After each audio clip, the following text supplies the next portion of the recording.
Hello, everyone, and welcome to the Two Have and Two Roll podcast. My name is Oliver. On this show, Robin and myself are joined by Holly. Holly is an animator and illustrator over on her YouTube channel, Holly the Small. Holly has an animation which is a popular and informative new player guide to Empire LARP. Empire LARP being the game system that Robin and myself play here in the UK. We have a chat about the video, we have a chat about animation, we talk at length about role-playing for new players. If you are watching us on YouTube, please give us a thumbs up. If you are new here, consider subscribing. If you are listening on your favorite audio platform, consider giving us a 5-star review, because that will help people find us. And with all that out of the way, let's get into our conversation with Holly. Okay, here we go. So we have Holly here with us, and Holly was saying before we start recording that you're very organised. So I'm gonna fire the bog standard question at you, Holly. How did you get into LARP and or Empire? So I don't know. I'm assuming Empire might have been first, or it might not have been. Punishing me for coming right out the gate. Wow. Okay. So LARP came about when I was in my third year of uni, doing my bachelor's degree in animation. I specifically went to Portsmouth, and I was very much a part of their tabletop society. In fact, in my dice bag, I think I still have the dice set unique to the tabletop society. The Portsmouth Tabletop Society in my dice bag. Nice. That's so cool. Yeah, it's dead cute. I think I haven't got it to hand, but essentially it's just I think it's just the initials and just a little star. Yeah. Other than that, it's a plain red dice set. My collection is a little bit embarrassingly huge. Never be ashamed of a dice collection. I think Yeah. Robin now collects containers for dice. The dice collection has stopped, and now the container collection has begun. Sometimes next it'll be them dice from one towers. to another. Yes. Yeah, next it'll. Oh, well, I was right on the money there, wasn't I? Yeah. Your tabletop society. Then it was a tabletop gaming thing, and then they did LARP as well. No, it was more a case of simply one of the members was going to Empire already, and we got friendly through our connected friendship groups. I was specifically in a Five Rings game at the time, which is Legend of the Five Rings is a samurai fantasy themed game. Mm-hmm. It's very good. Cool. I highly recommend it. There's different clans and stuff. I was a member of the Crane clan. Okay. And they're all about sort of like tranquility and arts and stuff like that. It was very good. Yeah.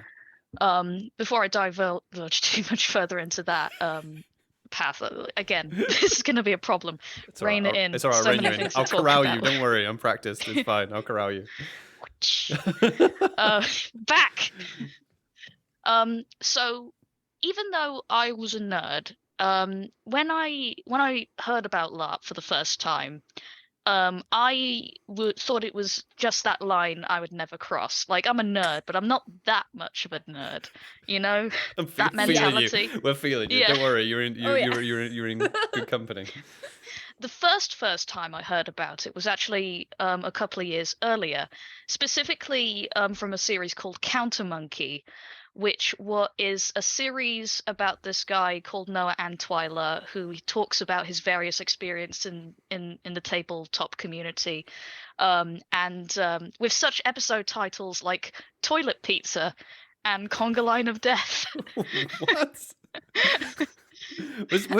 Wait, what show was this? Was this a sketch show, or what was this? No, it's simply a super old YouTube show where he would talk about his adventures in the lands of tabletop roleplay. He's a defunct sort of like internet personality. He, like, if you know anything about Channel Awesome, you know. Oh, right. Yeah. Okay. Yeah. Yeah. There's a whole debacle behind that, which again, not what we're talking about. What was important is that he talks about his first encounter with LARP, which was specifically going towards a gaming convention where they were running a vampire masquerade LARP, a sort of starter thing. Yeah. And he was with his friend Jason. Jason got very drunk. He didn't see him again for the rest of the con until the very end, like when it was like at the end of the day, when he was standing on top of a car with his arms crossed like this in the obfuscate position. And like he just and not only was he there the whole night, he was there the next day in the morning when Noah went to find him, and he was still standing there and like said like, "What are you doing up there?" It's like, "Can she see me?" So hearing about that and learning about that LARP for the first time through that, it was like, yeah, no, maybe not that level. But fast forward to uni, where I was in my third year, and I met my mate called James, and James was in Navarre playing a Draga, and he just started chatting about it. And I don't know what tipped me over the edge. This was a very long time ago. But effectively, I just decided, you know what? Give it a go. Yeah. I probably, won't get it, won't like it, but at least I can say I've done it. Yeah. And my story with LARP is just like a cavalcade of like all the classic new player blunders. Just all the greatest hits, I thought combat was mandatory.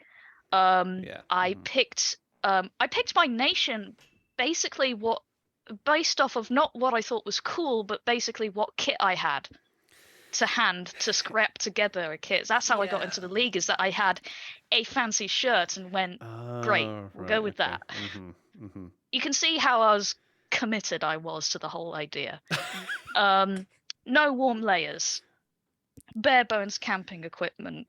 I ran into the classic kind of problem that new players face when they've come from a tabletop background, in that when you join Empire, it becomes incredibly apparent that your choices for backstory and character options are kind of limited. Yeah. Like, you can't say I come from a land that I made up with all of this history and stuff like that, which I will say, interject immediately, I don't think is a bad thing whatsoever. In fact, I think the limited scope of what you can create within Empire actually encourages creativity, like so many other things where you have limited capacity or, things to work with. You find ways to make the most out of it. Yeah. Do you think it's more because it's like you're being creative in the game as it stands in the present, not so much you're going, oh yeah, I'm going to make up all this stuff that happened before, but you're just like, no, this is the world state. Now you interact with it, and now you can see what you can do with it, Yeah.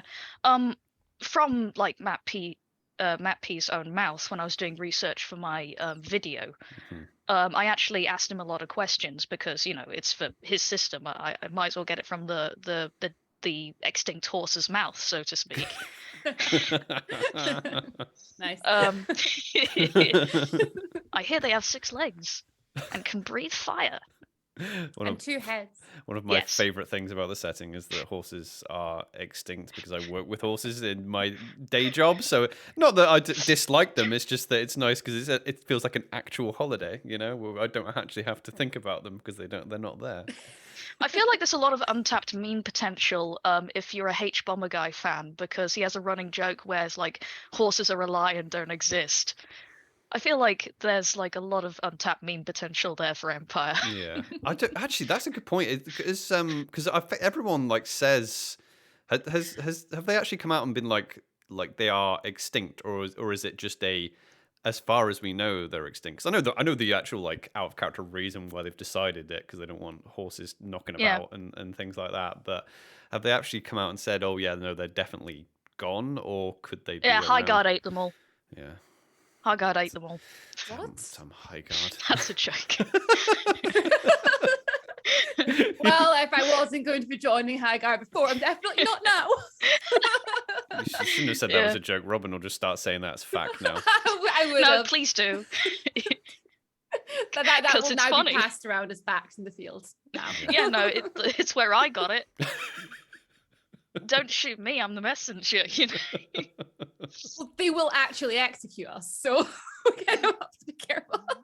Yeah. So I came up with a whole bit that my character could have been that they could have been a teacher that was doing sort of a cultural exchange with the principalities of Yarm, because why not? But of course that would mean that I'd have to email PD, check if it was okay, and it probably, I don't know what the outcome would be, but from just a guesstimate, they probably would have said, problem is with that would give you outside knowledge of like a foreign nation. And I'm not even sure if, like, in my time, Jesus Christ. My time. Yeah, I've been playing this game over 7 years, going on 8. Yeah. Yes, it's bonkers. If you don't count the COVID years, it's slightly less, but like still a member of the community. Sort of count, time, so. count it. I know count it. Yeah, I would. Or don't. That shaves off 2 years. It makes me feel less bad. Hey, well, I mean, I guess it depends how you look at it. Because I know some people were. Well, when we spoke to Jamie, he was like, "Oh yeah, we did like a virtual songs and stories over COVID and things like that." People were still LARPing. I think there were still player events going on as well. So yeah, I heard about that. That's so super lovely. Yeah. Another problem I encountered as a new player is that this was my pre-dyslexia diagnosis. So it was bad enough being a student with a unknown disability going on and going through uni, and having to research, write, stuff like that, even though in a severely more limited capacity, as I was doing an art degree. But still, like, imagine being somebody with a disability, a learning disability, trying to get their head around the wiki and its enormity. Yeah. Like, the problem with my dyslexia is that, like, information goes in my eyeballs and it goes out the other end. Like, it was like during my dyslexia diagnosis session, like, I was told to read a passage about like an elephant sanctuary or something. That's the only fact I remember. Like, it was frighteningly revealing that like I read through this passage, and when the person was like, "Okay, can you tell me about this?" and I was like, "No, I can't. I don't remember." "Well, can you tell me about this?" and like, "No, I don't know nothing." Yeah, like so yeah. Did that put a spotlight on it then when you did start trying to gain information from the wiki when you went to play? Yeah, no. I would read the wiki, information would pass by my eyes, and it would just come out the other end. I also have this thing where, like, if I have like a big white background behind text, I can't read it properly. There's this thing that where my vision sort of like slips through the cracks, the channels of the text. Yeah. And sort of like slips past the words, and unless I have like a colored background to kind of tame it a little bit. So yeah, me reading the wiki, little to no chance to really get much out of it. It is difficult. I mean, like, do you find that it's easy? I mean, like, that's one of the things that pushed us into doing some of these things, is that what you're describing is I have dyslexia as well, and I can't absorb anything from the wiki at all. It's so difficult. But videos such as the video that you'd put out, things like that, that's the only way that I was able to absorb that information and actually remember enough of it to be able to recite it or have any knowledge in the field. I mean, people will mention names, and I've read these names 100 times in the wiki. Just don't ask me anything about them because I don't know anymore. It's gone. Yeah, exactly. Unless you're my mate Jason, who is just like who just absorbs information like a bloody vacuum and just can like pull facts from the wiki out of his ass. It's incredible. But I'm not him. I'm me. It's tricky though. It's there's something as well. I don't know if you find this when you're handed pieces of text out in the field where people have like written, right? Don't get me started. Yeah. And Don't I get me got started. given, oh my gosh. I Goose got given Whisper. so much stuff last event. I couldn't read any of it. And people were all chatting about this stuff that we were given in our packs. And I was like, oh yeah. Oliver actually had to come and like tell me what was actually in it. And I was like, again, because an overlay doesn't look that icy. I feel like a little, maybe we could come up with an IC version of an overlay that we can have with us just to be able to read bits of information. Especially that Goose plot. Whisper can't do it. Yeah. Because it's not fun for me. I like you're given a piece of paper and then it's taken away from you. Can't do it. Because like it's just like I can't take in what's written on the paper. I can't take any notes. Well, I can after the fact if I could remember. Yeah. Sorry, go on. Go on. Yeah, I was in the type of lore that we got actually that last event. There was a lot of it. There was like 3 pages of plot that we got from going to like Taruniel, and you were just like, nope. It was my face where you're like, oh, this is so exciting, and I think it was the dread on my face of it's time in an hour. And I physically can't read this in an hour, and I certainly can't read it enough times to be able to keep the information. So I'm just going to have forgotten about that, and maybe next event I'll remember some of it. Yeah. And the thing is that like this sounds like it may almost come across as like accusatory, you know, but I don't envy PD one bit, because like getting this information across can't be easy. And there's only like so much they can do to accommodate. Well, exactly. That's the thing. But then I'm assuming that's why, like, because I'm finding a pattern with Empire LARP media kind of people, creators like us, and their relationships with the wiki. You know, so really, for a lot of us, we are actually kind of doing something as much as we can about it as well. I don't have a solution, because I mean, I will complain about the wiki, but I don't have a solution for them, you know? Yeah, no.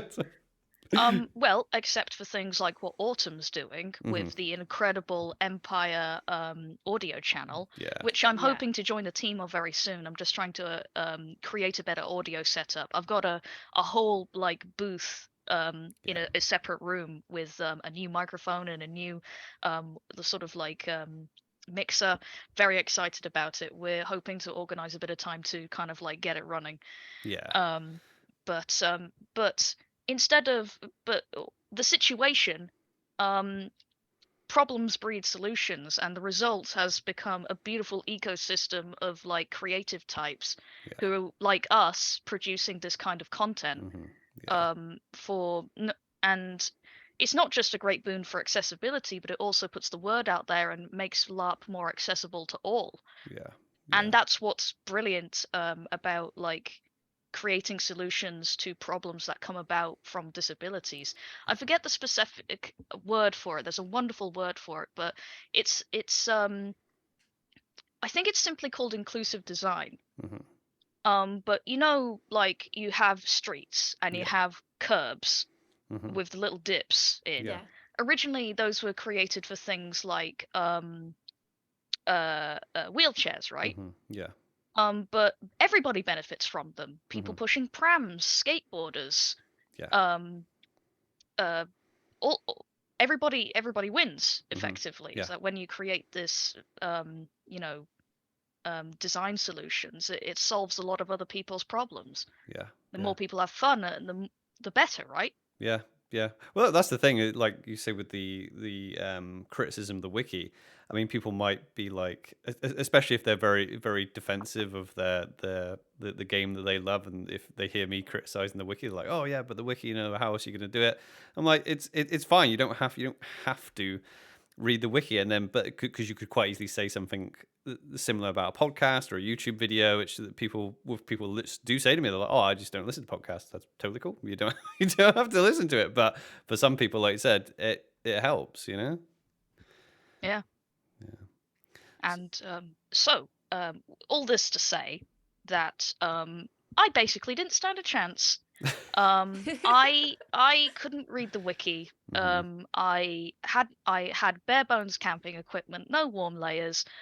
Precisely one person that I had an in-character and out-of-character relationship with, of a different nation, that was established. You know, Oh, yeah, had okay. places to be. Yeah. You know, Yeah. getting constantly pulled over and asked to do crap. I was boned. There was no chance. Yeah, that's a tough one. Yeah, because you follow around if you do follow around someone like that, you're gonna feel like a spare part. You're just gonna be like, Yeah, if I could follow them around before Mhm. they zoomed off to do something else. Yeah. So my first event for the first half of it was a lot of walking around, and effectively feeling like I was doing something wrong, and not really having that great of a time. Mhm. Halfway through the summit rolls around, and I reach a point where like this isn't working. I don't know what I'm doing wrong, and it's not helped by the fact that around this time I was on medication for some mental health issues. So I was already down on myself to begin with. Like, what a chance did I have? So I went to God, maybe talked about maybe switching nations or something to like actually get me stuck in on something, because it was overwhelming. It wasn't just like, you know, like there was no point of entry. It was like all of this crazy stuff happening that like I was just taking it all in, and I had to fortunately the desk lady was incredibly nice, and she was incredibly supportive, and you know, listed off all of these solutions, and I was like, grand. I need to go off the field anyway to take my meds. I'm gonna have a break, go think things through a little bit, and come back and see what we can do here. I do that, have a break, take my meds, go back onto the field, and I run into my Navarre friend again. Yeah. They can clearly see that I'm not having a good time, and that's when they're like, I'll introduce you to some friends I have in Dawn, since we're in the area. That's when I actually met another new player, whose in-character name was Tristan Painter. They were a Dornish Troubadour? not troubadour, no. Troubadour? Seneschal? Not seneschal. Basically the one under knight errant. Yeofolk. Thank you. All the Yeofolk are gonna love that description. Say that now. Yes. Yeah, they were a new player. They were a priest of loyalty, and they were incredibly, incredibly nice. And here's the thing: at the start, I didn't even know they were a new player because they were bloody good at role playing. Very, very good. And we had this really, really beautiful moment where I had come up with some backstory stuff that involved my folks being very unalive because of the then relevant Rykos flux situation, which was like Druge, typical Druge bullshit. Yeah. You know, them Druge. Yeah. Being assholes. Yeah. Like they do. Yeah. So I had this whole tragic bit where I'd come back from a long journey back to Holberg, which is my character's hometown, and they were already at death's door. We managed to wrap things up before they passed away, and I had come up with this idea that like even though it's traditional in the league for people to be cremated, because you know space is a commodity in cities. It's kind of like Japan where everything's really close knit, and there's not a lot of the space economy is very limited. So cremation is the preferred method of burial. I thought they would, despite that, be more invested in like continuing my family tradition of being enshrined in a tomb complete. But because of the Vrykos flux, that's what they died of, they had to be cremated because they can't be spreading the disease, right? Yeah. And so there was a lot of guilt there, a loyalty problem, which we had this beautiful moment, and I actually kind of let off a lot of steam, because I'll tell you something, if there's one thing I'm really good at when it comes to role playing and acting, I can switch on the waterworks pretty good. That is helpful. Yeah, no, it is exceedingly helpful. But in this instance, I'd say that it made extremely easier by the fact that I wasn't really in a great headspace anyway. So this was actually kind of like a release. Yeah. That like I'd say actually for a lot of personal reasons, I had a lot of self-imposed guilt for things that had happened in the past. And I say self-imposed because in retrospect I was effectively in a very not good headspace. Mm-hmm. So I was making up reasons in my head to be guilty, you know? Mm-hmm. Yeah. You know. So this was a really beautiful moment we had. He kind of acted as a priest should and gave me a lot of comfort and counsel. And we basically stuck together the whole event. We had a great time just palling around and just like taking stuff in. Like a common bit of advice you get is, like stick to an established player. I'd argue that an equally effective, if not more effective, method of getting in the game is palling around with another new player Yeah. because Yeah. you're on the same level. Yeah, Yeah, exactly. you're like discovering things together, aren't you? And like Yeah, yeah. everything's new to both of you. So you can both kind of ask those questions. It's not just one of you being like, oh, I'm going to ask all these questions that are probably obvious, but there's two of you there. And you're just like, you're able to remember the information for one another as well. Yeah, exactly. Even if you just go one tier up, actually, it's quite fun game if you're like even if you're like a season ahead. I mean, even I think when we were at like E2 and we had one of these, it was like all East Garden, and we had to go around Anvil, and then we had brand new player with us, and that's, you get quite a good game because you can show them around. You don't know that much more than they do, but you kind of know your way around, you know. Exactly, yeah. So we had a grand time together. One of the moments that stick out in my head forever is that this was back in the old site before we moved to the current one in Silverstone. There was a really awesome multinational tournament going on, not just between the 10 nations, but from foreign nations as well. I Oh, think it was like a summer um theme going on. all right, okay. Like there was like I think some sort of again, I can't remember quite a while ago, but I think some sort of Summer Eternal had challenged the different nations to present a champion in an international tournament. Right, okay, And yeah. back in those days, the Glory Square was huge. Like it was just like if you imagine like, the size of your camp now, Yeah. like this Glory Square was like the size of your current camp. Yeah. It was enormous. Yeah. Probably in retrospect, probably a little bit too big. Yeah. Mind you, we probably could have done with some more space like this year, because like that Night Protector tournament that we had like proper crush going on with the amount of people in there. Oh yeah. Oh dear. Yeah. But yeah, this tournament was memorable for a lot of reasons. I mean, I got to cheer my nation, that got pretty far. He got to cheer Dawn, that made it all to the way to the end and won. Obviously, yeah. Of course. Right, okay. This That's a given. Oh, jeez. Especially if it's a summer tournament, you know. Yeah, they got a bit You guys crazy. have the home team advantage. I'm just gonna let you have this. But what was super funny, and I remember this to this day, the last match came down to the most ridiculous display of like these guys like hobbling about on their knees because of impales and hero calls, like whapping each other with the shields and swords, like strike down, unstoppable, and this went on for like minutes on end, and they were just like they must have had like a reservoir of hero points like a mile long or something like that, because they were just like shouting out calls to each other, sitting on their knees, whacking each other with swords. Yeah, those types of tournaments, especially when it's like people put all their like resources and all their effort into it, those types of fights just become a war of attrition. Basically, it's like whose resources runs out fastest, basically. Yeah. Like even I was a new player and I was watching this going like, oh my god, seriously?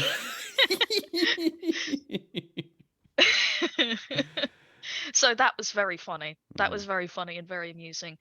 But what cinched it for me, the thing that like was the moment. It was the it moment. Mhm. The thing that like cemented this idea that I had to come back, right? So on the Sunday, of course you have the two big battles. Yeah. The Sunday big battle, Dawn was going out, and this guy wore glasses, and he was like, "Can you hold your glass? Can you hold my glasses? Can you hold my glasses for me while I go out?" And I'm Yeah. like, "Yeah, I can do that. Don't die."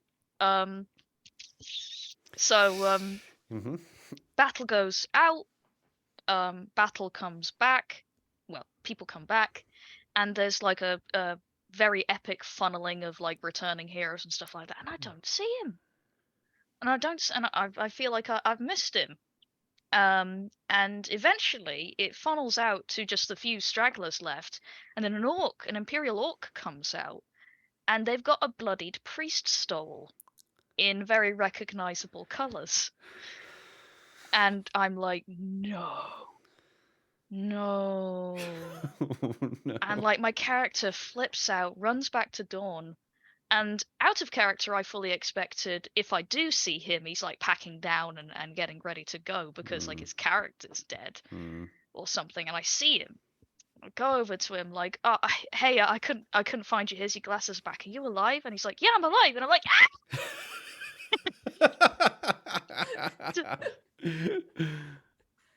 and this moment was just so incredible because it was like it wasn't scripted, but it felt like it kind of moment. Yeah. Just like peak like organic drama. This wasn't like written anywhere. This wasn't like a plot point or some crap. This was like 100% organic, no GMO drama that just happened organically between two players. Yeah. And like I gave his glass back. I hugged the crap out of him. Like, you're alive. I thought you were dead. I saw an orc with like this priest stole that was in your house colors, and I'm like, shit, he's dead. He's gone. My friend. My friend. And that was it. That was the moment that cinched it for me. Like this was the I get it moment. Yeah. And I had to come back. Yeah, it's like actual magic, isn't it? Magic. That type of experience, that's quite common. I think we have spoken about it briefly before, but I'm not going to speak for both of us, but I've definitely spoken about it. Like there was times that first ever event that we did where I was like, yeah, there were times where I was just like, is this for me? Is this for me? Especially when you go in, like you said, and because it is very much it's pretty much all player led, really. Like there's no, like, you don't get, because I hear about other LARPs where you get, it's almost like a DM sitting down at D&D and being like, oh, here's the adventure, and they come up to you and be like, here's the quest. But at Empire, it's everyone just goes off and just does things, and you sit there, and if you do just stay static, you're not going to do anything. You could just be like, you wander around. And sometimes, yeah, when luckily we had each other, Robin and I, which was good, but also it meant that sometimes we would just be like, oh yeah, should we just go and just sit by ourselves, so we weren't really being pushed into it. But yeah, there were times where we felt not left out at all, but sometimes you're like, oh, because you're not accessing parts of the game yet. And it's also, a camping weekend, and we're not like, we weren't really camping people either. It's long nights, and it was cold at that E1, and you sit there and you go, I don't know, am I going to come back? But by the end of the weekend, and you see those bits of magic, and then we had, we were in the battles for the first time, and we were in the glory square right at the end with Tancred's Test of Ardor, and how just epic and dramatic that was, and just like it was like being a part of a movie, especially when you've never experienced it. And it's just like everyone, like, there was, like you say, there was all this drama happening, and we like instinctually, like, I think it was like Sadkill said, oh, will you let him pass? And everyone just like parted like the Red Sea, and we all like drew our swords, and I'm like, I'm there. This is my first ever LARP. I'm like, this is like a freaking movie. Oh yeah, no, that's what it feels like, right? Yeah, and that's the magic. And I was like, no, I'm definitely coming back.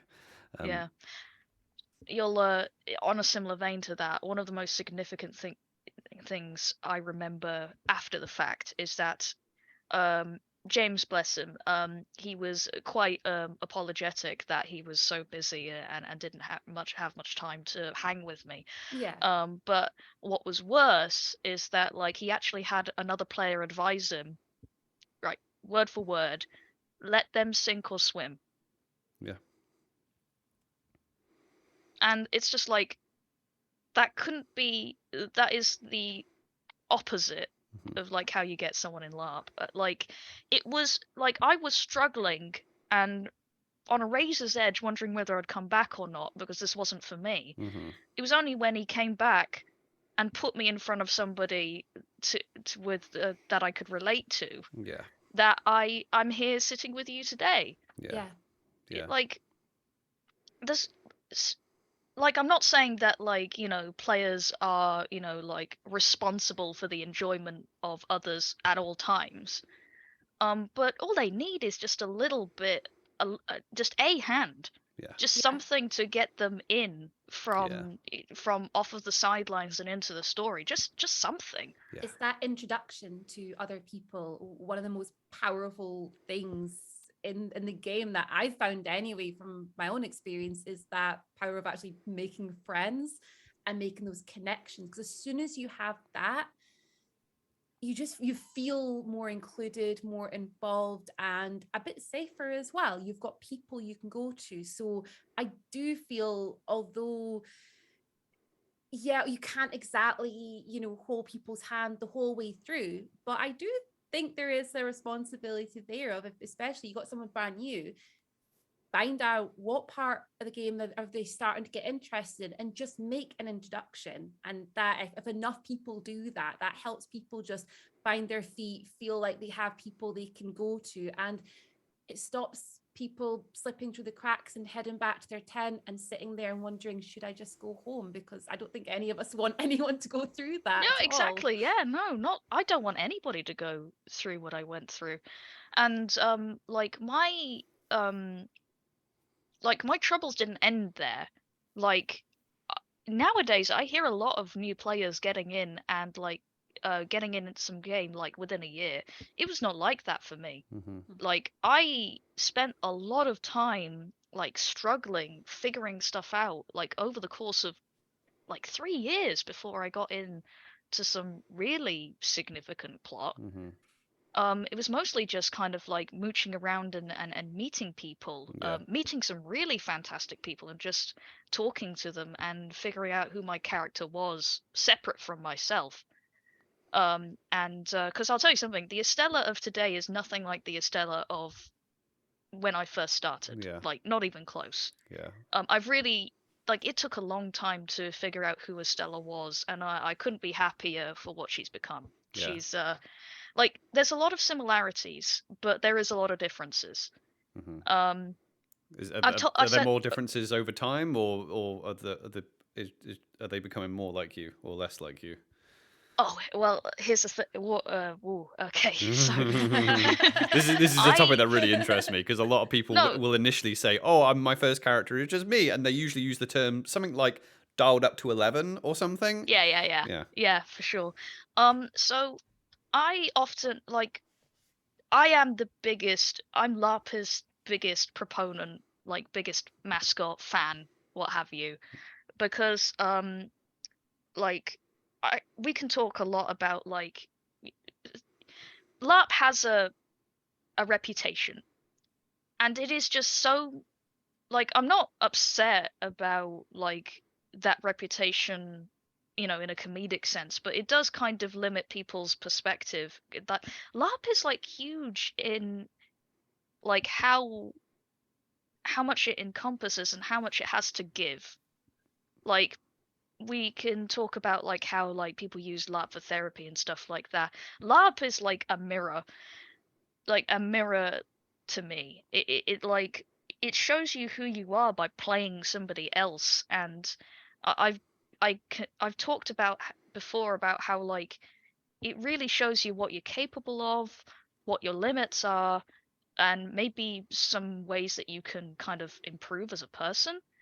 Because when I first joined LARP, I had friends, not many, and I had tabletop. But I had like I was in my early 20s, but I still had a lot of growing to do. And let me tell you, LARP like fast tracked that development, no problem. Like I am fully aware of who I am today, but back in the day, like I was so unaware of just how much was hidden. Yeah. Until LARP came along and showed me who I really was and what I was actually really capable of. Just so intrinsically tied to my personal development, and that's shown in Estella's progression too. So Estella at the beginning was very much like me, and what I was going through, like very very dour, very insular. Had a couple of mental health issues going on. Very few differences other than like location and origin, right? Um, I had this big thing of being, fortunately early on, like I had this thing already going where I was a bit of a traveler, right? Because that's what I ended up doing, walking about the camps and talking to other people.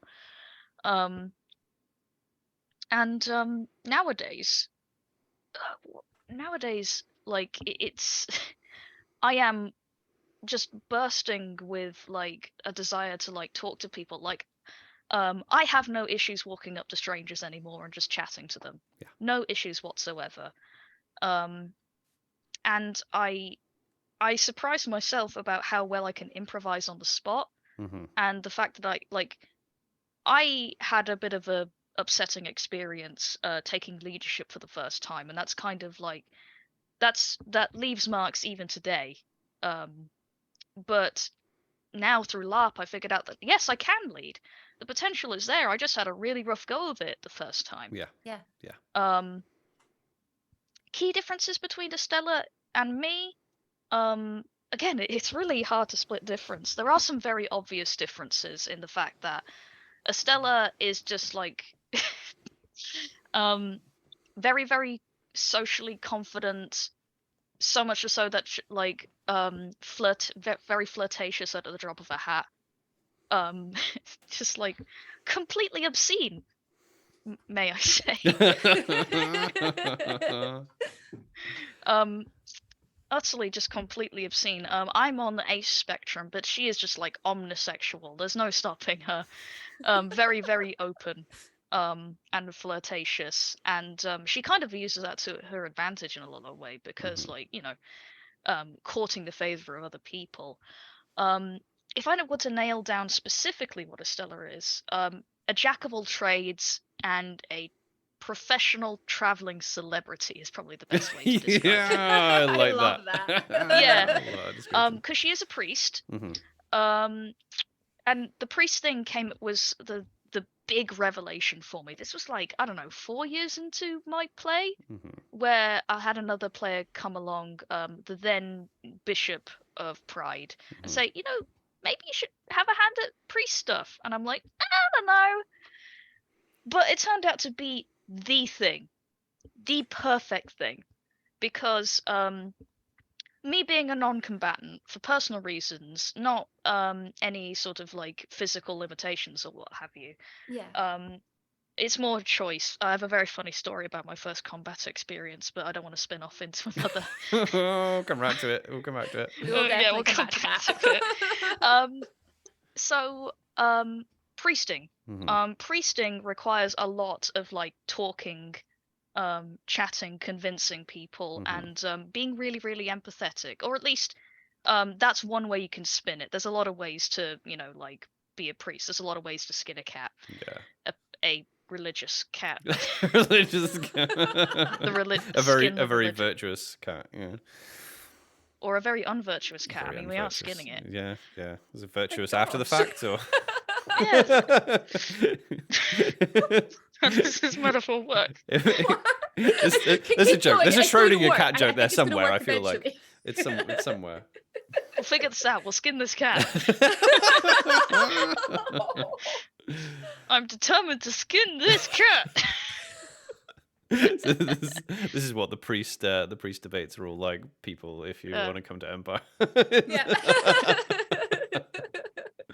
If we never open the box, is the skinned cat truly dead or alive? Yeah, it is. I'm serious. Philosophical It's questions. very. I mean, when we were at when we're at History and Virtue, right? I remember just like passing all the just that they've got this museum and people have just donated these little like bits of art, and it is fascinating to just like hear players like priest debate whether this painting is virtuous or not, and it's just like you have those little like out of character, like that little out of character narrator in your head being like, this is both amazing and absolutely crazy at the same time that these people can roleplay this. The art of religious debate in Empire is so much bullshitting.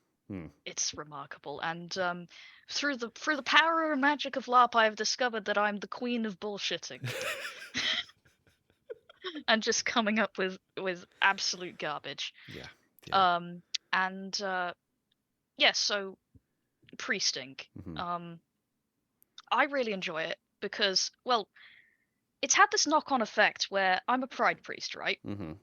And although the way of the seven virtues is completely made up, from its very inception, it's meant to encourage roleplay in the landscape of Empire. And it's had this. I'm sure I'm not the only person who can attest to this, but I have actually taken on some of the philosophy and brought it into real life, and that like I'm very much I'm way more sure of myself. I'm definitely more proud of my accomplishments, and I don't nearly underplay them as much as I used to do. And I don't undersell myself anymore, and I know what I'm worth. Yeah. And I have to be as a freelance artist. As a freelance animator. I have comfortably made a career off of my skills now. Yeah. Like, that's awesome. Which is incredible considering how competitive and difficult my industry is, and that's no small thing. And I'm incredibly proud of the fact. Yeah. And I'm effectively the lead animator at the company I currently work for at the moment. Oh, nice. Awesome. And yes, it's wonderful. There is still a part of me that's like, who, me? But I am but a foundling. And then you remember your Estella's in your head doing like pride is a virtue. She is though. And this is why it's so sometimes difficult to describe the differences, because at the end of the day, I'm the person who plays her, right? Yeah. But key differences being is that she's certainly more interested in running a multimedia personality-centric empire. So on paper, she has a lot of hats. Main thing is a priest. I actually have all of the priest skills, like all of them. Oh, wow. Yeah.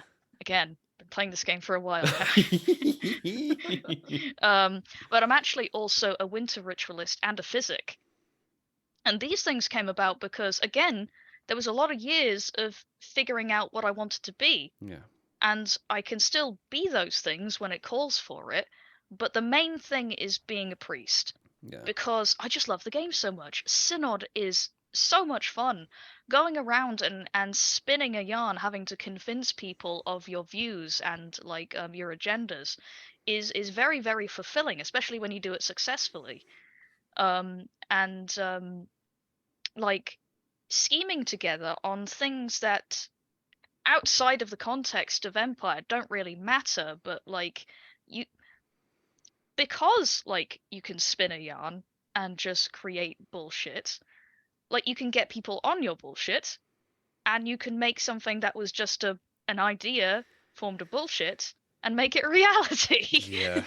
And also that type of thing, that's actually a hard skill, like is in a real life skill that you can actually apply to the real world, and it's done under, you're practicing it under the guise of like, oh, this is just a pretend game in a pretend world, but yeah, you're actually, there are no rules. Yeah. There are no rules. I can do anything I want. Do anything I want. And then you realize that, oh, actually, yeah, I've just developed this skill that I can use in the real world now, you know? Yeah.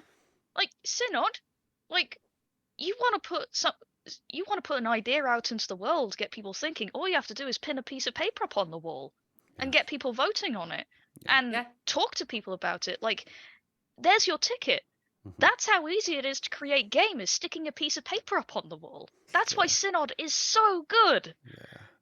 There's a lot of parts of Empire that are very much like that, because I think it's because it's that playground where people are likely to take you up on things like songs and stories. That it's a great learning place for performance, because everyone in that circle is going to be encouraging. If you want to put something out there in Synod, like you say, you're going to pin a piece of paper up. In the real world, yeah, you might get a lot of just being ignored, being rejected, and that's kind of just it. And no one really pays attention to you. In this game, like it's other people's game to pay attention to what you're doing. So it's a good playground for that type of stuff. Yeah, but at the end of the day, even though everything we do in Empire is fake, the skills are real. Yeah. The ability, what it takes to get things done is real. And there's nothing stopping you from taking that out into the real world and using it to some capacity. Like, LARP is a great teacher in that regard. It shows you, like, it gives you a playground to discover, like, what you're truly capable of, and that's what's so brilliant about it to me. It very much is like a playground. I think the example's good. I don't want to like infantilize people, but it very much is like a kids playgroup. And like going back to what we were saying about it's like the new players, like you take the kids to the playgroup and you can't play for them, you can't make friends for them, just like you can't LARP for people. Like Matt said that line, but you literally can't LARP for people. You want them and you're like, oh, I hope they have a good day at playgroup, and then you put them into playgroup, and then they're there, and then they look at some kids playing with building blocks, and then they look at the sandpit, and you can't be like, right, you're going to enjoy the sandpit. Now go and do the sandpit, because you can do that. Yeah. But guess what? The kid might not want to. They might go play with the sandpit, and they're like, you know what? I don't know if playgroups for me. Well, maybe it's not for them, but then they discover the blocks. That's because you boxed them into the sandpit. Exactly. And then they go and they discover the kids playing with the blocks, and they're like, oh, I'm all about blocks. I can't wait to go back tomorrow and play me some blocks, And Holberg. Exactly. Yeah. I just fucking love walls so much. But that's the vibe I get. Like, people they find that game and they're just like, yeah, religion game, or yeah, military game, and they just it's their favorite toy. But you have to discover it, right? Yeah, exactly. And it took me a long, long time to discover stuff. But fortunately, I'm hearing more and more stories about, like new players, like getting into some serious game, or even like gaining significant titles quite early on. Yeah, Robin. Which I think it's a little bit more common. Which I'm really glad to hear about. Robin's got a first taste of an imperial title, haven't you? And it was like, yeah, it was so. She went for you went for the Knight Protector, didn't you? What was it like? Like the minute you got it, was like, oh my, all these people wanted to speak to me, and they had bits of information, they wanted to tell me things, and I was like, wow, I need to do more homework. I was like, but it was crazy how many people were just like, oh yes, there's the Knight Protector of Winter, and they're like coming up to me being like, yes, so this happened at Hall of Worlds recently, we'll tell you about it. I'm like, okay, is anyone got a pen? It's like coming down from a podium and being rushed by like photographers and interviewers, like. But that is something else that simulates life a little bit as well, because there is that switch, and you could see it with like Robin's game there. Like when you first go, you are going to have to be the one that shows up. You show up, you do the thing, you try the thing out, but there will eventually be a switch where stuff starts coming to you. And that kind of does simulate real life as well. If you're going to just sit and do nothing, you're going to be like, well, you're going to have to go out and explore first before the stuff comes to you.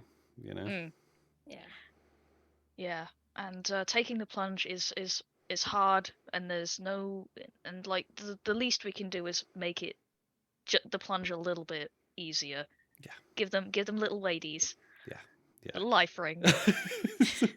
Gentle push. You do that. There was In fact, E one, because we'd done like we'd done a full year, and we had a few kind of new players who kind of either spoke to us beforehand or people that we actually knew that were coming for the first time. And obviously, you go there and we'd like, this is our new favorite thing, Empire, and you've been selling it to them, and that they come for their first event.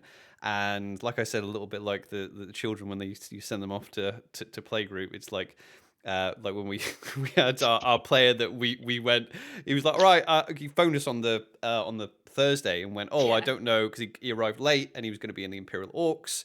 Big props as well for joining the Imperial Orcs first time, not knowing any of the Imperial Orcs. That's hardcore. Yeah, and he was like, I don't know where he's like, I don't know where the camp is, and we were just like, right, and we went and we just led him to the Imperial Orcs, and we was literally just be like, go play. Have fun at school. And it was like, we saw him, my baby's all grown up. Oh, that's what it felt like. So I was like, we'll probably need to maybe in character go have a little chat and stuff, and we'll see. And we're sitting there, and then we see him just like with a load of Imperial Orcs heading through the Sentinel Gate, and like, I'm off to a skirmish, and I'm like, oh, look at him. All by himself. I've had the similar experiences taking on apprentices. I love taking on apprentices. So much fun. I got so much crap done by allocating things out to my apprentices. Taking on apprentices is so much fun. I love it. Like it's like everything that it's like giving everything I ever could have wanted at the beginning to somebody else. And being like, here's all the shit that I got wrong. Here's the wisdom that I have earned for going through the ringer, and I pass it on to you. Yeah, and it's not always you can only give them the advice. They don't have to take the advice, and a lot of the stuff isn't clear cut either.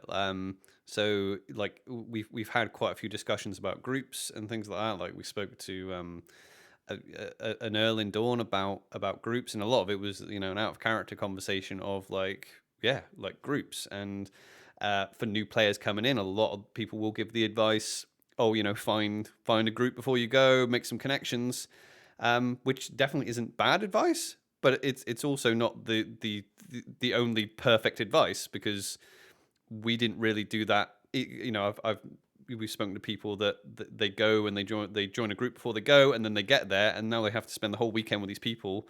Maybe you don't gel, and maybe they're in a nation that you're not too into, and it's very difficult to say the opposite to people as well. You can't be like, just go on your own, because that's a real tough thing to do. Yeah. But it's probably what I would actually advise. I would be like, if you feel confident enough, go on your own and don't join a group, and go and make friends first, and then decide where you want to be. But that's not going to be the best advice for everyone, Yeah, so everyone's different. At the end of the day, like, sure, we could like make some quote unquote ultimate guide as to how to get into Empire, but the truth of the matter is that everybody's different. We could animate and they learn differently and they experience things differently. We can't handhold everybody. There's no one perfect way to get into Empire. Like I am, for example, just somebody that like just has to throw themselves in at the deep end and flail until I learn how to swim.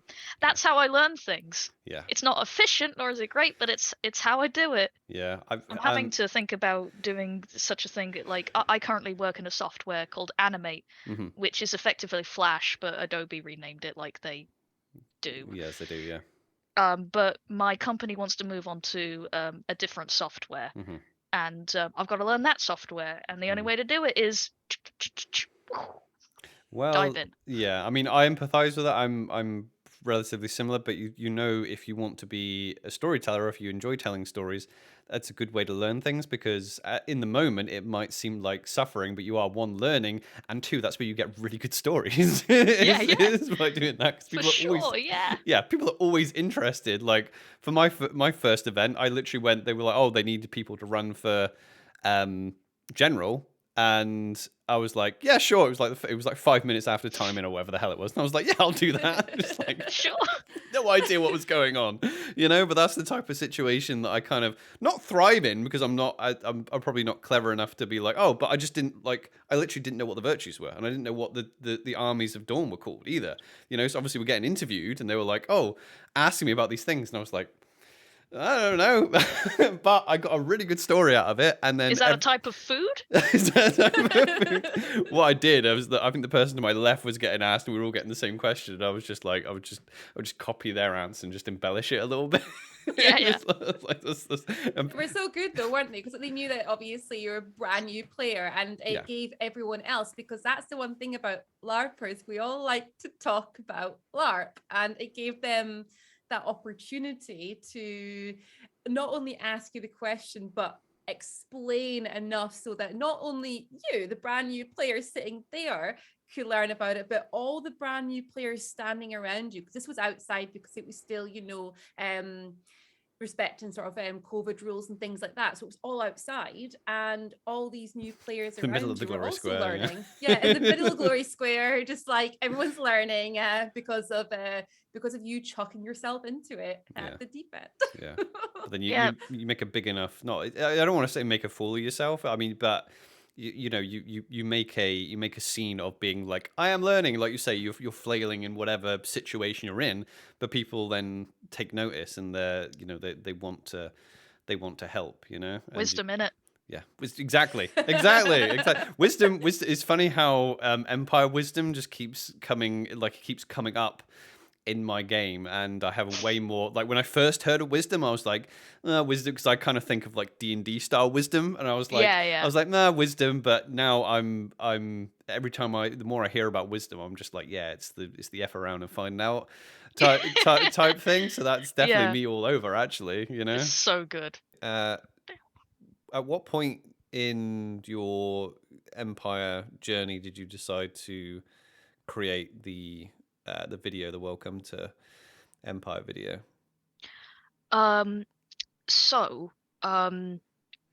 Early days of Empire were going on when I was going through a massive like transition. Effectively, I was finishing up my bachelor's degree. I was not feeling particularly great after said bachelor's degree.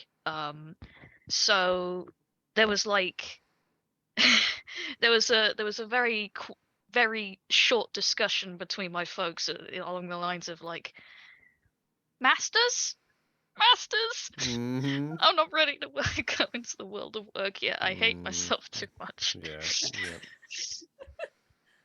I wasn't feeling particularly great about my prospects based on how not great things were with my final year uni for all sorts of reasons, personal, professional, education. It was not a good time for me.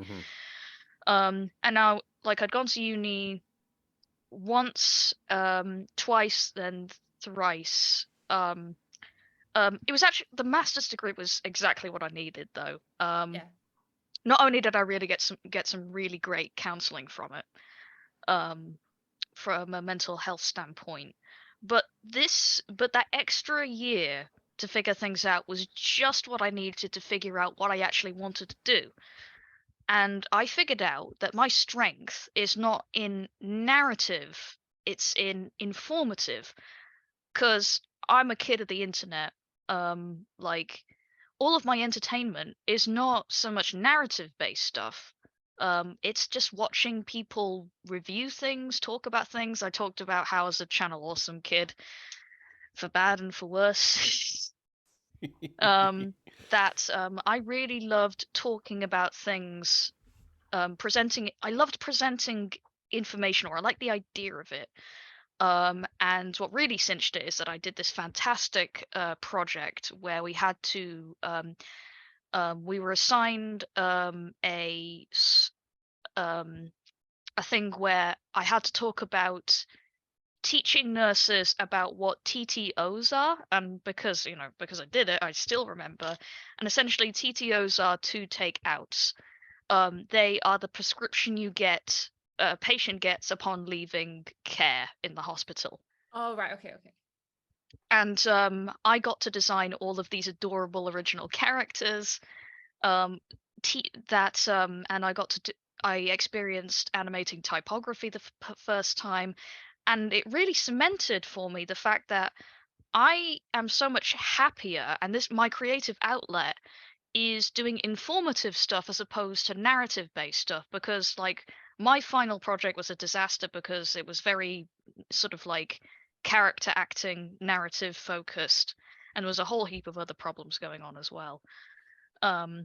But this animation I did about TTOs like cemented it for me. This is it. I want to do content creation that is informative focused.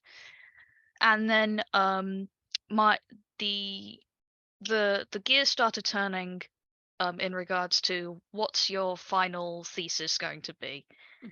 And I was like, I've had such rough going get into this great hobby. I want to create something that makes the process of Empire less scary. It gives you the information that is useful up front, and is presented in a inviting, animated, informative format. A lot of the fancy words are getting mixed up together. And I'll tell you something, I still remember presenting my idea in a PowerPoint presentation to the rest of the class, because that's what we had to do. And we had to do a 4,000 word essay, an illustrated report it was called, where we had to explain what we're doing, what the thought process behind it was, and show our research. And let me tell you, there is a lot of really interesting papers. This was all the way back in like 2016. And even back then, there was a lot of like really interesting material written about LARP. And I also pulled from some other areas. I read a fantastic book simply called Fandom, which if you read it, it's not about LARP, but it ticks a lot of the boxes as to, like what it's all about. And my thesis was basically about like what is the appeal of LARP, and how can I translate that appeal into an informative video? And I narrowed it down to fantasy, community, and the third was shoot, I've forgotten it. It'll come. Yeah, I can actually just pull it up right now. Oh, I'm just looking at the report. Oh, so many memories. I referenced like all sorts of really great stuff, like the earliest LARP known, and like stuff like Darrow Gear in America, Wow. the Darkon documentary. Uh-huh. Lots of Momo O'Brien. Yeah. Lots of Momo. Yeah. There was actually what surprised me is that there was a existing documentary specifically about LARP called From the Empire that I had no idea existed until right. yeah. Well, not about Empire though, right? No, about Empire.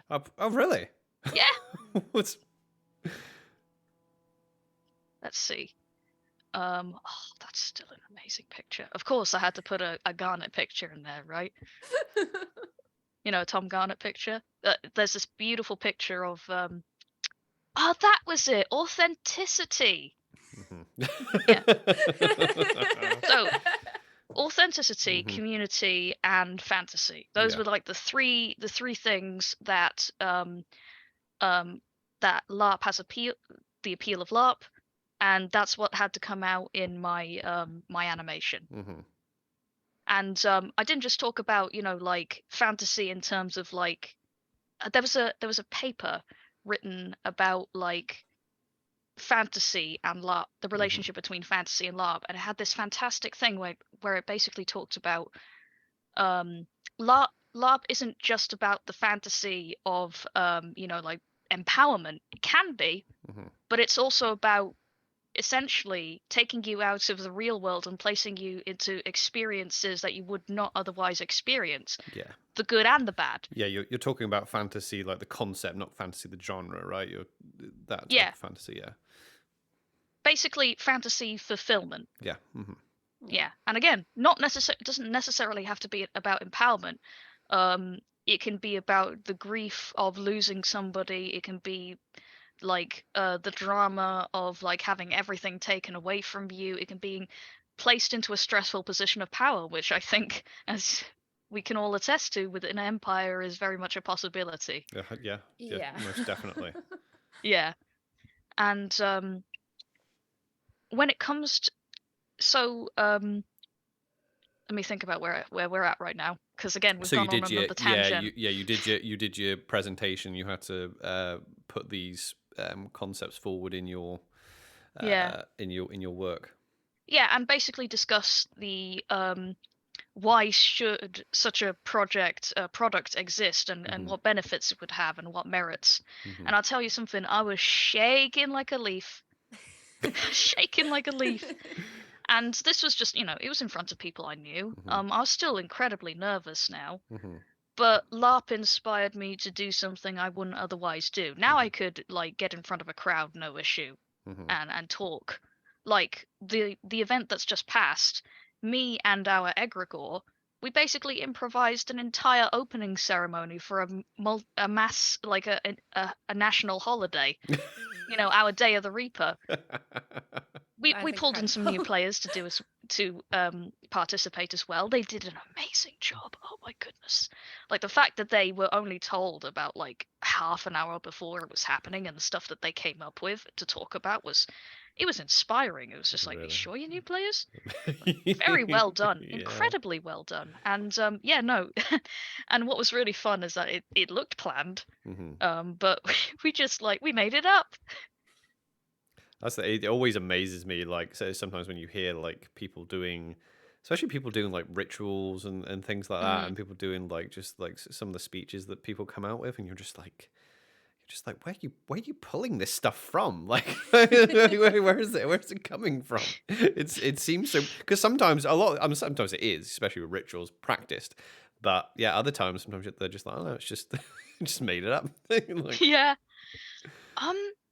How does that happen? I'd say it's like it's like drawing from a pool of experiences and maybe pulling in from existing things that you've seen or experienced, yeah, and just not being learning that like it's all for fun. Yeah. But on that note, it may just be for fun, but it's your fun as well, so have fun. yeah, Kind of thing. exactly. Yeah, so not only was this inspired by the fact that I'd figured out my niche, but it was also because like I said, I had a really arse time my first couple of goes around, and I just wanted to create something akin to so much of the informative media that I'd consumed on YouTube, because I'd learned so much more from that than I ever did like books or textbooks and stuff like that, Yeah. Yep. or reading on the wiki. Preach, yep. And animation is just like it's such a digestible medium. Like it has such wide appeal, Yeah. and there was no really anything like it at the time. I don't think there's still anything out there that's No. quite like it. I would say no. Yeah. Yeah. You've got you've got a powerful asset there when it comes to like, especially creating things specifically in our little niche here for making content for Empire, because there's like video for the majority of it is taking out of it, so when you're trying to explain and you go, right, okay, we're going to explain parts of aspects of Empire, but you don't have film, a lot of people will do it, go, okay, we can use photographs, and we can use use vocal communication, but animation just brings that's a special ripple then that you can go, aha, we're not doing video, but here we go, here's another way of portraying what's happening. Yeah. And what's wonderful and sometimes a bit scary about animation is that it's very if you do it right, it can look exceedingly professional, and there's something about our brains that responds to something presented in a professional format. Makes it more official, even though by it's like that video, very, very unofficial, given a seal of approval by PD, but not official. in No. any capacity. Mm-hmm. But because I knew that something like with this much effort and production value would get people's attention. Yeah. And therefore, you know, give it a little bit more, because I love a good podcast. But the problem with podcast is like it's a lot.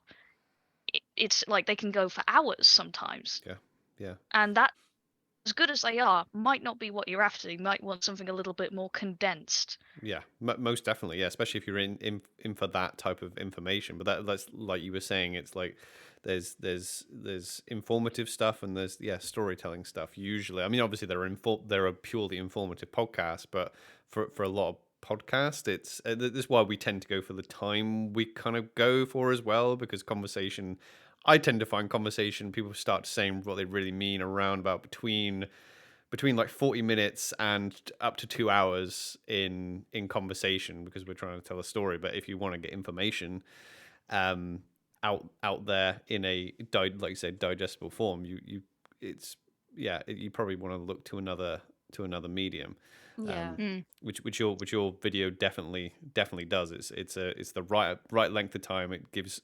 I actually watched it. I said before we started recording, I actually watched it again because I watched it a load before we went to. It was the first Empire video I found. Yeah. I found. Well, a friend of mine had suggested again, like I think you said, Holly, before. You were like, I can't remember the tipping point for me where I was like, you know what, I'm going to try LARP. You know, I can't remember that, but I do remember the conversations that happened after. And I spoke to one of my players in a TTRPG game, and they were like, oh, you know, LARPing, and then they mentioned a LARP podcast, LARP Noobs, and I went and listened to them, and then when I searched on YouTube, it was your video that came up, and I'm like, oh, here we go. Look at this, an informative animated presentation.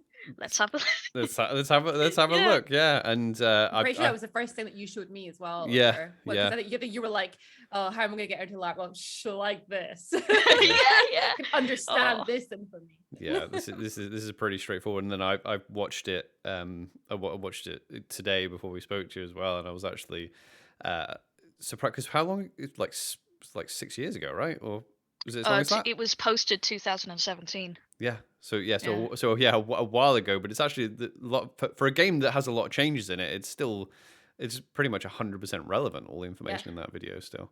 There are some things that haven't quite held up, like the changes to the timing of the new player meetups, for example. Oh right, okay, yeah. Because they've got several now. They've got quite a lot of different meetups. Oh yeah, no, there's loads. There's even like a practice skirmish now for new players. Yeah. I'm not sure if that's been a thing since its inception, but it's new to me. Yeah. Like, brilliantly cool idea. And there's now a LGBTQ meetup, I believe, as well. There is, right. Yeah, which is awesome. The thing is with that video though, is that like I had a real problem afterwards. Is that like it was an incredible success and I'm so proud of it, still proud of it now. But I said I wanted to do content creation.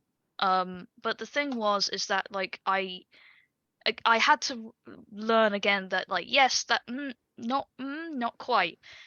Because I tell you something, I had a real second album syndrome problem after that video. Is that like I really wanted to do a follow-up and I wanted to do it even bigger, better than before. But it just became a behemoth of a project. The plan, if you're friends with me on Facebook, you'll know around that time you'll know that I had like a production diary of sorts going on. Just writing the script and making sure that everything I wanted to say was accurate, because what I wanted to do, what the plan was, is that I was going to do a video, basically a massive rundown of what your average Joey Imperial would know. Like there are 10 nations, there are 7 virtues, like, you know, rings, crowns, thrones, stuff like that. Those types of things. And but it just spiraled out of control in terms of scope. It went from months to years, and it just never ending. And what I've learned now that I have the wisdom of like time and experience on my side, what I've realized is that like being a content creator, at least in the sense of like creating a sustainable income off of it and like producing content after content after content, I don't think it's really suitable for me. That's not to say I don't want to do it entirely. I do want to make another video at some point. I know I've been saying that for years. It's quite pathetic, but I'm like DJ Khaled. I am suffering from success because I'm too busy with like being hired on for other things. Yeah. And having a really good time with it actually. And I've realized that I was asking way too much of myself. A project as big as that really should have been a team endeavor. So I realized that I don't want to be a content creator as a career. What works for me is my inspiration is very like it commits itself to one project and then it has to move on and do something else entirely different, and that's just not sustainable for a YouTube channel. No. Because on YouTube consistency is key, right? Yeah. Like that's definitely at the start anyway. Yeah, and yeah, some people get away with like you've got to be quite a special. No, it's not special. Probably not the word. You've got to have a good amount of kind of luck and a bit of traction to be one of those channels that releases like 4 or 5 videos a year. And obviously because things change in that short amount of time. yeah. Did you feel the pressure of that like I think you alluded to it, but was it maybe a little bit of like a victim of your own success because you had so many views on that first one, Yeah. and you were like, oh, like you say, the next one has to like. Yes. Yeah. I totally get that. Yeah. I was working on some sort of follow-up, and I only officially put a stop to it at the very beginning of 2020, before the lockdown happened. When I said I'm retiring the idea of working on anything. I'd already put a stop to the first follow-up, and I kept changing the idea. And this is the problem I was alluding to, is that my inspiration is focused on like I'm very focused on what's interesting me in the moment, and what was interest to me in the moment doesn't reflect on what I necessarily need to do at the time, you know. I don't know. I feel like I relate to that quite a bit actually. Yeah. And I'm not an animator, but yeah, I know exactly what you mean. So I was like, the only way that like things were going forward is that I was forcing myself to commit, and I was miserable, utterly and completely miserable. I would go to work doing animation. I'd come home, force myself to do more animation. And I was making progress and I had little successes here and there, but my projects were going on forever, and I kept getting fed up and dropping it, picking up a new project, trying again. I mean, at one point I had this ridiculous idea just to make something. I had this idea for a video where I'd talk about how you should bring peppermint tea to LARP because it's really good as it like for solving a bunch of like digestion problems. Just something, you know? Like this is the thing. Ideas are a weird thing as well. yeah, Ideas, like I've heard people start to talk about ideas as it's like they're not even part of the real world. Like ideas just seem to, because you can't force an idea, you know. yeah, And it's anyone who's tried to like do any type of project, doesn't have to be content creation, that if anyone who's ever tried to like just go with the first idea and go, oh well, I have to do something, and then they go with an idea and then it just catastrophically fails, and then all along you're like, well, I knew, well, that wasn't the best idea and I tried to make it a good idea. yeah, exactly. And the thing was is that I knew that some of them, not all of them, some of them were good ideas. I still think that first idea I had of like, you know, like things that every citizen knows idea, I still think it's a good idea. But I steadily realized is that like I want to, you know, if this is going to be a LARP channel, I want to focus on different things. I have to generalize. And then another idea became a video about like healers in LARP. The concept of like playing a healer. Again, very good idea for a video, but like the production was just taking way too long. I was doing it all myself. And I just wasn't interested in it. I felt I had to. not opposed to actually, you know, doing it because I wanted to. I felt I had to because that first video was a success, right? Yeah. So eventually I was just like, I'm gonna stop this and have a break from doing it completely at the beginning of 2020. And I couldn't have picked a better time because all of a sudden everything locked down because of COVID. I moved in with my partner, who I'm still living with, merrily, and I've only just recently finally kind of relaxed enough and divorced myself from the idea of anything related to YouTube, um, until recently. I now have a streaming setup if I fancy doing my Jackbox sessions, and I have said to myself, this doesn't have to be a consistent thing. Just do it if you want to. Yeah. Just do it if you want to. You have a successful career. Like, you are not beholden to an audience of people that you've only met like a 1% fraction of. Like, if this is not floating your boat, don't bother. Yeah. Like, this isn't earning you money. No. And like, yes, it would be nice, but it's a nice have, but that's just what it is. It's a nice have. It doesn't have to exist. Yeah. And come back to it when you feel ready and when you feel inspired. Yeah. And fortunately, I am steadily building my interest back up into doing stuff like that. And I have learned not to bite off more than I can chew through working in the industry. And actually, it's through the industry that I've realized what I'm capable of. And I've through working at a company first and then going freelance and working for another content creator, which is what I'm currently doing now, I have learned so much more about animation and how I can make it more streamlined and what I can do to put stuff out there more effectively. I'm really attracted to the idea of doing shorts. Like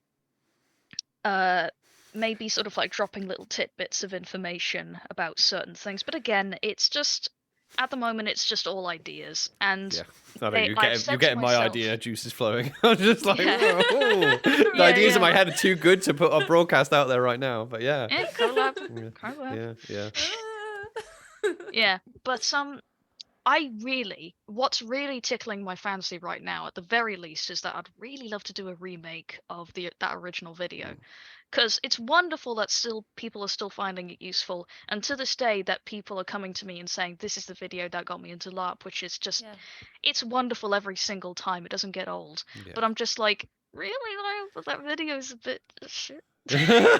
Well, that's the thing, that you had such a it was a niche video about a niche thing that a lot of people would click on. That's the thing with that, and I can see why it might cause you a little bit of stress to be like, okay, the number 2 has to be like this, because I can totally like just how I would think about it. I go, okay. Because that was the thing. That's the thing with Empire, is that there's so much to cover. And when we did, it's funny, our little intro to Empire video actually started out as like a recap. We were going to do like a year in review video, and it turned into like this educate. We were like, as I started editing it, I'm like, this is just turning into an education thing. And we tried to fill as much gaps as we could and cover everything. But like we did like a 20-minute video on just going through every aspect. And like, I watched your video before we started recording, and like you mentioned the egregores, and I'm like, we didn't even mention egregores, and there's so much, like you said, and it's just like, I'm like, God, we didn't even mention, like, we didn't really give the healing game any love. We didn't give, and it's so vast, and then you go, right, okay, well, do I do a video on healing, or do I do a video on apothecaries, or do I do a video on all the things we forgot to mention in the last video? Just title it. And then I'm only going to tell you something. If you want to look at all the scripts that I have on my shelf, not physical shelf, but in my Google Docs, and like steal ideas from them, you're more than welcome. Oh yeah. Because I mean, it'd be nice if they just saw the light of day in some capacity. You're more than welcome to like steal.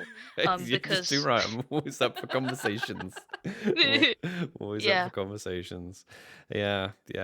So, folks, we're just approaching time. I mean, we've. Can I ask something first, actually? Because go. I was just about to say, is anyone else want to jump in? Holly, you said that your first experience of battle I want to hear the story of this. All right, tell us, what was it like? Okay, so there's a reason why I'm a non-com, and so, in a desire to kind of like, like when you take the field, you have to monster, right? Yeah. As a sort of like, hey, you had your fun, now, be the monster for somebody else. And I really like that as a system. And I was like, well, I've never done combat before, and I don't want to risk my character. So what I could do is that I could monster, and it can be a best of both worlds situation where I facilitate the fun for somebody else and I get practice, right? So I sign up to Monster and all that. And me being a league player, of course I'm in the league. Emu, I think it's called. Something like that. Yeah, League Monster again, Unit. Emu, it's been a while. And And the leader is very, very helpful, but there was no helping whatever what was going on here. It was just a disaster. We did a little bit of combat practice, and I made the mistake to duck a polearm. Yeah, and so I tried to duck out the way of a polearm, and it slapped me in the face right there, just like. Done that. And it didn't hurt, but it dinged my skull like pretty badly. Like it shook my head up, and I was already sort of like on edge, and then it all went downhill when the battle was starting up, and there's like a legion of like sweaty angry nerds like all in armor ready to fucking go. Like a legion, like an entire squad just like at the bottom of the hill. Yeah. And I was just like, I burst into tears and was like, I'm sorry, I can't do this. Oh, no. And I left. And I ran. I didn't run, I was just like, I'm sorry, I can't do this, I'm gonna go back to God.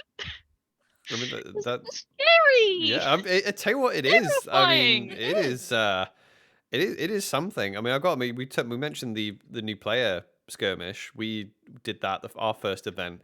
I was actually surprised how intimidated I was actually because especially in those new player they literally put you in the worst position. So they go the death donut and fight and retreat, and they give you a go at both. I'm sorry, death donut? The death Oh, donut. yeah. Yeah. So when your forces get put into a circle and the enemy forces are around you like a donut, because it's basically just the worst position you can be in. Because obviously everyone inside the center of the circle can't do anything, and they're just getting crushed because everyone on the outside is getting pushed in, and it's a very hairy situation out of character and like in character and out of character, because you're probably going to die in character, but out of character obviously you have real like crush going on, and people are getting struck down, and everyone's like falling on top of each other, and it's and we were in the donut. That was the first like bit of combat experience I ever had. Was like, okay, we're gonna put jam. Yeah, you were the jam in the donut. There was definitely some in jam more ways getting than one. definitely getting some jam getting made as well, and obviously because it's all new players as well, everyone's like super like hopped up and keen as well. So they're like, right, you players get into this donut, and everyone else like you're going to encircle them, and then you just attack. So all these keen players like running at you while we're all like in this circle, and I'm like, this is quite intimidating. Yeah, no. So it's almost like battles are like really threatening and scary. Yeah, no, so I can totally. That's the thing. So, but it's a thing you can do. Like that's the thing with the battlefields. If you've had enough, by the way, you can just put your hand up and just be like, I'm just gonna walk out. You put your hand up, you're invisible to in play people, and you can just walk out. Nobody can touch you. You just walk out and you're gone. It's fine. That was the season my mum was there, so it's great. I run off and cry to her. Did your mum? Well, my mum's been to Empire before. Does she still LARP or? Like she's really wanting to go back. She had a really good time because she likes people watching and listening and stuff like that, and Empire is perfect for that. She has like a cracking good character name as well, and a whole backstory and everything. We figured it out together. Her character name is Colophon, and she does antiques and has a printing press. And if you know what a colophon is, that makes a lot of sense. I don't know what a colophon is. It's I believe it's a punctuation, like a colophon is a little punctuation symbol. Oh, right, I okay. don't know which Oh. one. My brother's also been to LARP as well. And I hope he comes back as well because he also had a very good time. Mhm. I was so proud of him. He came as my uh so my mum is my Estella's godmother, Mhm. and my brother is my half brother. For reasons, backstory reasons, Mhm. and he is presently in Urizen. Didn't quite get on with Urizen. Didn't have a bad time, but wants to come to League because now that he read the classic, read the brief, vibed with Urizen, Mhm. actually got onto the field and realized he was better off somewhere else. Yeah. How many Yeah. times have we heard that story before, Yeah. Yeah. right? Yeah. I was so proud of him because I took him to songs and story time in Navarre, Mhm. and he did an excerpt from a Shakespeare play, the Once More Into the Breach speech, Okay. Yeah. Yeah. Yeah. Okay, yeah. and did that speech Wow. like beautifully, beautifully, beautifully, and I was so proud of him, and I was really happy for him. And he hasn't been back to Empire since, but like the interest is there for sure. Yeah, it's I we keep talking. Rob and I keep talking about like trying to like convince our parents to go as well because we're just like Oh, yeah because we're like obviously we talk about it all the time because just it's our favorite thing in the minute. yeah, I hope it's gonna be a favorite thing for a long time. But yeah, we're constantly like oh yeah you actually look because that's the thing like you say it's getting people over that what they initially think. mm, And people are like, oh, what the one we get a lot is, oh yeah, can you just go in and watch? Because I think they have like reenactment in their head, like with like yes, Chooch Free Festival Yeah. or something. And I'm like, no, no, like you'll need to come and make a character, and then they go, oh, and I'm like, no, no, dude, it's fine. You don't have to do anything. But I know once they get there, yeah, they'll get it. They'll be like, yeah, for sure. oh, this is what it is. Yeah, exactly. Yeah. Because that's the funny thing with LARP is that like what people don't get at the beginning Mm. is that that it comes down to how it's consumed, Mhm. right? Um, like you watch television, you watch reenactments and stuff like that, and it's meant to be observed. It's meant to be consumed from a third person perspective, but LARP isn't like that.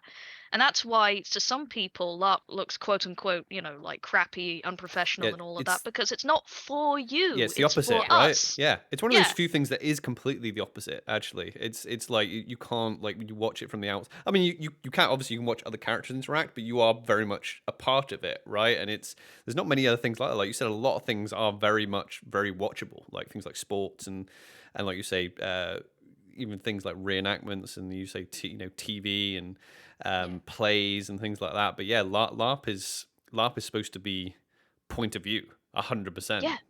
Yeah. so Yeah, and where was I going with this?